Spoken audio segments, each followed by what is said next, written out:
50 एक 70 और ये बाएं कोण ज्ञात करना है। तो आपको ये याद रखना पड़ेगा कि जो 50 और 70 है इसे बोलते हैं अंतः सम्मुख कोण। तो इसका ये नियम होता है कि जो बाह्य कोण है ये वाला, ये अंतः दो कोणों के योग के बराबर होता है।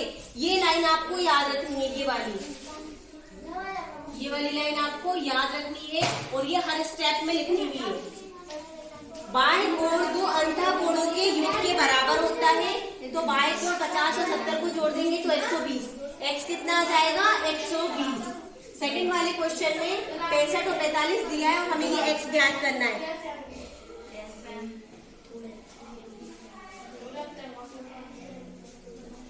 65 और 45 बाएं कोण जो है दो अंतः सम्मुख कोणों के योग के बराबर, इन दोनों को जोड़ेंगे तो 110 आएगा। तो ये x कितना आ गया 110। तीसरे वाले में हमें ये x ज्ञात करना है और दो अंतः कोण हमें 30 40 दिए हैं। तो हम बाएं कोण क्या होता है दोनों का योग 30 40 को जोड़ देंगे तो ये आ जाएगा 70। तो x कितना आ गया 70, यहाँ x कितना आ गया 110। अब ये क्वेश्चन आप स्वयं करेंगे, इन दोनों को जोड़ेंगे x आ जाएगा, इन दोनों को जोड़ेंगे x आ जाएगा, इन दोनों को जोड़ेंगे x आ जाएगा।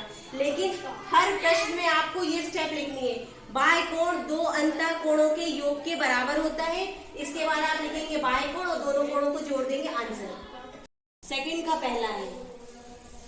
इसके पहले वाले क्वेश्चन में हमें अंतः कोण दिए थे, बाह्य कोण ज्ञात करना था। इस प्रश्न में हमें अंतः कोण निकालना है एक और बाह्य कोण दिया है। तो जो हमने पहले किया था वही करेंगे, बाह्य कोण लिख लिया, अंतः कोणों का योग बराबर बाह्य कोण होता है, इन दोनों का योग बराबर बाह्य कोण होता है। बंद कर दें। 6.2 का सेकंड क्वेश्चन है। पहले वाले क्वेश्चन में हमें अंतः कोण दिए थे, सम्मुख अंतः कोण और बाह्य कोण ज्ञात करना था। इस प्रश्न में हमें एक अंतः कोण ज्ञात करना है, बाह्य कोण दिया है।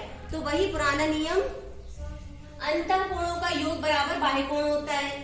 अंतः कोण ये दोनों, इनका योग बराबर ये होता है। तो इसी फॉर्मूले के अंतर्गत हमने अंतः कोणों का योग कर लिया, x + 50 = 115। x = 50 को इक्वल टू को उधर ले जाएंगे तो ये प्लस का इधर आके माइनस का हो जाएगा। 115 से 50 घटाएंगे तो 65 आएगा। तो हमारा एक अंतः कोण 65 डिग्री का आएगा। देखते हैं, हमें इसमें दो अंतः कोण दिए हुए हैं और एक बाह्य कोण दिया है। तो हमें एक अंतः कोण ज्ञात करना है। अंतः कोणों का योग बराबर बाह्य कोण होता है। तो अंतः कोणों का योग कर लिया हमने बराबर बाह्य कोण। अब हमें x ज्ञात करना है, 50 को इक्वल टू इधर लाएंगे, माइनस का हो जाएगा। 115 से 50 घटाएंगे तो 65 डिग्री आएगा। तो ये x हमारा आ गया 65 डिग्री।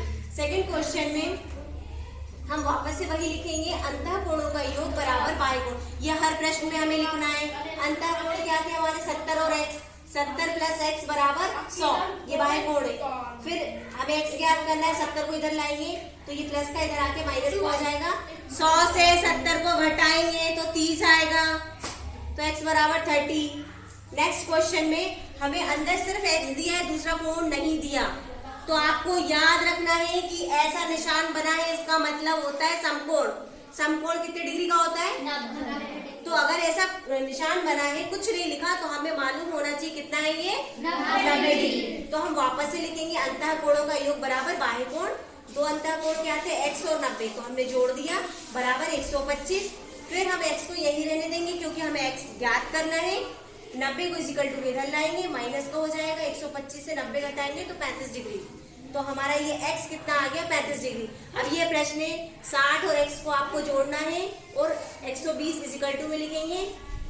60 से 120 को घटा देंगे तो x आ जाएगा। ये तीनों क्वेश्चन आप करिए।